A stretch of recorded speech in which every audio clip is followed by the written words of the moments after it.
राजस्थान में बसा कुंभलगढ़ अपने राजा के न्याय और शांतिपूर्वक व्यवहार से एक बहुत ही समृद्ध और शांतिपूर्ण साम्राज्य था। कुंभलगढ़ का राजा राजनवीर सिंह न्यायप्रिय और पराक्रमी शासक था। उसका राज्य रमादा के चारों ओर फैला हुआ था। हर महीने राजा अपने राज्य का भ्रमण करता, लोगों की समस्याएं सुनता और उनका समाधान करता। उसके इस न्यायप्रिय स्वभाव के कारण पूरा राज्य उसकी प्रशंसा करता था। राजा की पत्नी रानी राजेश्वरी अपार सौंदर्य की धनी और पतिव्रता थी। वह अपने पति के हर कर्तव्य में उसका साथ देती। एक दिन राजा ने अपने मंत्री को आदेश दिया कि वह रमादा के दक्षिणी छोर का दौरा करने निकलेगा। रानी ने सुना तो वह भी साथ चलने की इच्छा प्रकट की। राजा ने मना किया क्योंकि रास्ता कठिन और खतरों से भरा था, लेकिन रानी नहीं मानी। अंततः राजा को रानी को साथ ले जाना पड़ा। राजा और रानी ने सुबह अपनी यात्रा शुरू की। दोपहर तक उन्होंने नदी पार कर ली और रमादा के गांव में पहुंचे। वहां के लोग परेशानी में थे। गांव के मुखिया ने राजा को बताया, महाराज, नदी का पानी जहरीला हो गया है। हम पीने के लिए इस पानी पर निर्भर हैं। अगर कुछ दिन में समाधान नहीं हुआ तो पूरा गांव प्यासा मर जाएगा। राजा ने समस्या सुनी और अपनी रानी को लेकर वापस महल की ओर लौटने का निश्चय किया और गांव वाले को राजा ने आश्वासन दिया। उसने अपने दरबार में इस समस्या का समाधान खोजने का विचार बनाया। शाम का समय था।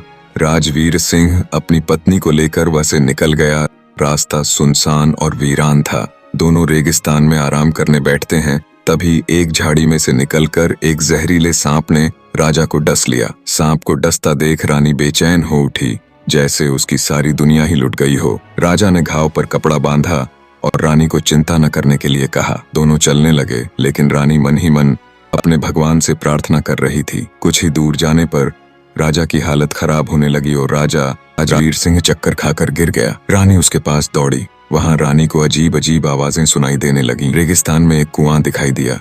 रानी ने सोचा कि पानी लेकर राजा को पिला दे, लेकिन तब तक राजा का शरीर ठंडा पड़ चुका था। रानी चीख चीख कर रोने लगी और कहने लगी, जीकर क्या करूंगी, मैं भी अपने पति के साथ सती हो जाऊंगी। कह कह कर रोने लगी। रानी की चीख पुकार से कुएं के पास का वातावरण बदल गया। अचानक कुएं से धुएं के साथ एक हरा जिन प्रकट हुआ। वह लंबा, चौड़ा और डरावना था। उसका नाम मोराद था। उसने रानी से गरजते हुए पूछा, क्या तुम मुझे देख और सुन सकती हो? रानी ने कहा, मैं तुम्हें देख भी सकती हूँ और सुन भी सकती हूँ। फिर जिन ने कहा, क्यों रो रही हो और तुम्हें क्या चाहिए? रानी ने सारा किस्सा बताया। जिन ने कहा, मैं राजा को जीवित कर दूंगा और रमादा के लोगों की समस्या भी हल कर सकता हूँ, लेकिन मेरी 2 शर्तें हैं। रानी ने पूछा, क्या शर्तें हैं? जिन ने कहा, पहली शर्त यह है कि तुम मेरे पुत्र की माँ बनोगी। यदि तुमने शर्तें नहीं मानी तो मैं राजा को फिर से मार दूंगा। रानी एक पतिव्रता औरत थी। उसने जिन्न को मना कर दिया, लेकिन जब जिन्न ने कहा, अगर रमादा के लोग के पास जाएं, वे जहरीला पानी पी मर जाएं, तुम्हारे पति को न कोई राजा कह पाए, धोखेबाज और गैर जिम्मेदार ही माना जाए। अगर रमादा के लोग जहरीला पानी पीकर मरे तो तुम्हारे पति को कोई न्यायप्रिय राजा नहीं कहेगा, बल्कि उसे धोखेबाज और गैर जिम्मेदार ही कहेगा। रानी ने गंभीरता से सोचा कि मेरे पति को कोई धोखेबाज कहे तो मेरे पति का जीवन और त्याग व्यर्थ हो जाएगा। रानी ने अपना त्याग दिया और कहा, मुझे तेरी शर्त मंजूर है, और तेरी दूसरी शर्त क्या है? जिन ने कहा, दूसरी शर्त मैं बाद में बताऊंगा। रानी ने कहा, मुझे क्या करना होगा? जिन ने रानी को खजूर का एक दाना दिया और कहा, इसे खा लो, ये तुम्हारे पेट में जाने के बाद अंश बनेगा। रानी ने दाना खा लिया। जिन ने अपनी शक्ति से रमादा राज्य की नदी का जहर खत्म कर उसे पीने योग्य बना दिया और राजा को जीवित कर दिया, और जो हुआ था उसे राजा के दिमाग से भुला दिया और चला गया। राजा को होश आया तो वह समझ नहीं पाया कि उसके साथ क्या हुआ। उसने रानी से पूछा, हे प्रिय, हम अभी तक यहाँ क्या कर रहे हैं? अंधेरा हो चुका है। रानी ने कहा, हम आराम करने रुके थे, लेकिन आप थकान के कारण सो गए थे तो मैं उठाना उचित नहीं समझा। फिर राजा ने कहा कि अब हमें चलना चाहिए। रानी मन ही मन जिन के बच्चे को जन्म देने के बारे में सोच रही थी और अपने आप से घृणा कर रही थी। दोनों महल लौटे। कुछ दिनों बाद रानी गर्भवती हो गई। राजा भी बहुत खुश हुआ, लेकिन रानी के चेहरे पर कोई हंसी नहीं थी। पूरा राज्य खुशी मना रहा था। जैसे जैसे वक्त और महीने बीतते गए, 6 महीने में रानी ने एक खूबसूरत बेटे को जन्म दिया। पूरे राज्य में लोग बातें करने लगे कि 9 महीने पूरे होने से पहले ही बच्चा कैसे हो सकता है, वो भी इतना स्वस्थ और खूबसूरत। लेकिन रानी किसी को कुछ नहीं बता सकती थी। रानी का बेटा 5 साल का हो गया। वह बेहद सुंदर और तेजस्वी था। एक रात रानी ने ख्वाब देखा कि जिन्न उससे कह रहा था कि अब बारी आ चुकी है मेरी दूसरी शर्त पूरी करने की। अगर तुम जल्द ही मेरे पास नहीं लौटी तो मैं राजा को फिर से मार दूंगा और रमादा की नदी वापस जहरीली हो जाएगी। रानी की नींद खुली तो उसे जीन की बातें याद आ गईं। अब रानी को जिन की दूसरी शर्त पूरी करने के लिए कुएं पर जाना था। जब राजवीर सिंह राज्य के भ्रमण के लिए बाहर गया था तब रानी चुपके से महल से निकलकर बिना किसी को बताएं उस सुनसान रेगिस्तान के कुएं के पास आ जाती है और जिन को पुकारती है। जिन बाहर आता है तब रानी उससे पूछती है कि बताओ तुम्हारी शर्त क्या है। जीन कहता है कि मेरे बेटे की विवाह कर दो। रानी ने चौंक कर कहा कि अभी वह छोटा है, उसका विवाह अभी उचित नहीं है, लेकिन उसे जिन्न की बात मानना थी। जिन्न ने कहा जैसा मैंने कहा है मेरी दूसरी शर्त पूरी कर दो। जब मेरे बेटे की शादी हो जाए तब मुझसे मिलने वापस इसी जगह पर आ जाना, तुम सारा माजरा समझ जाओगी। इतना कह जिन्न वापस कुएं में चला जाता है। रानी रास्ते भर यही सोच रही थी कि मैं अपने प्राणनाथ से पुत्र के विवाह के बारे में क्या कहूंगी। रानी महल वापस आती है। राजा राजवीर सिंह की वापसी पर रानी और राजा दोनों बैठे होते हैं। रानी अपने पुत्र के विवाह की इच्छा प्रकट करती है, लेकिन राजा उसे समझाना है। रानी के काफी हट करने के बाद राजा मंजूरी दे देता है। राजा ने पुत्र का विवाह अपने परम मित्र उदय सिंह की पुत्री से किया। विवाह पूरी तरह संपूर्ण हो जाने के बाद रानी फिर जिनसे मिलने के लिए जाती है। वहाँ एक सुंदर युवक खड़ा था। उसने कहा तुम मुझसे ही मिलने आई हो। तब राजकुमारी कहती है कि तुम कौन हो? तो वह सुंदर युवक कहता है कि मेरा नाम उदय सिंह है और मैं उदयगढ़ राज्य का राजा हूँ। रानी ने उससे पूछा कि तुम यहाँ क्या कर रहे हो और तुमने ऐसा क्यों कहा कि मैं तुमसे मिलने आई हूँ, बल्कि मैं तो यहाँ इस कुएं के जिन से मिलने आई हूँ। तब युवक ने कहा मैं ही जिन मुराद हूँ, लेकिन रानी को उसे पर भरोसा नहीं हुआ। तब युवक ने कहा सुनो मैं मेरी कहानी सुनाता हूँ।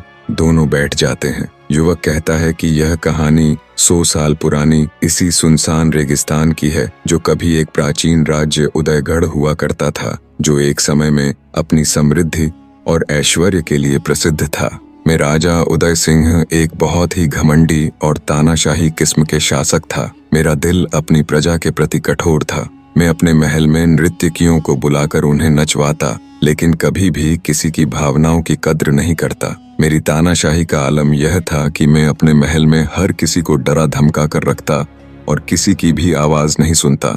मेरा एक मानना था कि मैं खुद ही सर्वशक्तिमान है और मेरे सामने कोई नहीं टिक सकता।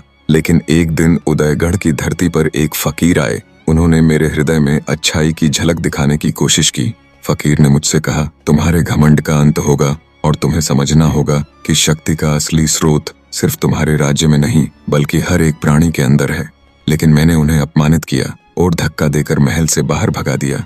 जाते जाते फकीर ने मुझे एक श्राप दिया, तुम्हारा राज्य वीरान हो जाएगा, लोग विलुप्त हो जाएंगे और तुम्हारा महल एक कुएं में बदल जाएगा। तुम इस कुएं के अंदर जिन बनकर कैद हो जाओगे। मैंने उनकी बात हंसी में उड़ा दी और यह सोचकर महल में चला गया कि फकीर और साधु हमेशा बहकी बहकी बातें करते रहते हैं। अगली सुबह जब मैं अपनी खिड़की से बाहर देखा तो मैंने पाया कि मेरा समृद्ध राज्य अब एक विशाल रेगिस्तान में बदल चुका था। कहीं भी जीवन का निशान नहीं था। लोग रातों रात गायब हो गए थे और यह सब मुझे उस फकीर के श्राप की याद दिलाने लगा। मैंने फकीर को ढूंढने के लिए हर जगह कोशिश की, लेकिन वह कहीं नहीं मिले। मैं अकेला, दुखी और संजीदा होकर महल लौटा और एक क्षण में कुएं में कैद हो गया। समय बीतता गया और 20 साल तक वह उसी कुएं में रहकर अपनी गलती का पश्चाताप करता रहा। फिर एक दिन वही फकीर इस कुएं के पास आए। मैंने उनसे माफी मांगी। मैं रोया, गिड़गिड़ाया। फिर फकीर ने कहा मैं तुम्हें माफ करता हूँ, लेकिन तुम इस श्राप से मुक्त नहीं हो सकते। फिर मैं फकीर से कहा कि इस श्राप से मुक्त होने का कोई तो उपाय होगा। तब फकीर ने मुझे कहा कि तुम्हारा उद्धार एक औरत के द्वारा होगा। फकीर ने बताया अगर कोई औरत तुम्हारी आवाज सुन सके और तुम्हें देख सके तो तुम उसे खजूर का एक बीज दोगे। उस बीज से उसकी संतान होगी और जब उस संतान की शादी होगी तो यह श्राप टूट जाएगा। यह सुनकर मैं आश्चर्यचकित हो गया। वह चुपचाप यह सोचने लगा कि कहीं मेरी मुक्ति का कोई रास्ता नजर नहीं आता। तभी वही फकीर वहां से चले गए और मैंने सोचा कि वह इसे कैसे पूरा करेगा। जब तुम और तुम्हारे पति दोनों यहाँ विश्राम करने बैठे थे तब मेरे वफादार सैनिक ने तुम्हारे पति को डस लिया और उसके बाद का माजरा तुम्हारे सामने है। मैं तुम्हारा सदा आभारी रहूंगा और एक अच्छा जीवन जीने की कोशिश करूंगा। और मैं तुम्हारे पति की दयालुता और तुम्हारा त्याग देखकर तुम्हारे साम्राज्य को एक समृद्ध राज्य बनने की दुआ देता हूँ। और मैं प्रार्थना करता हूँ कि तुम और तुम्हारा साम्राज्य हमेशा सुखी रहे। रानी ने कहा, आपकी दुआ और शुभकामनाएं मेरे और मेरे साम्राज्य के लिए बहुत महत्वपूर्ण हैं। आपके आशीर्वाद से हमारा राज्य में समृद्ध और सुखी और खुशहाली होगी। हम आपकी प्रार्थना और स्नेह के लिए सदा आभारी रहेंगे। इतना कह रानी अपने घोड़े पर सवार होकर महल की ओर चलने लगी। राज्य में सभी सुख और चैन से जीने लगे। अगर आपको भी यह कहानी पसंद आई है तो वीडियो को लाइक और चैनल पर नए हो तो सब्सक्राइब जरूर करना।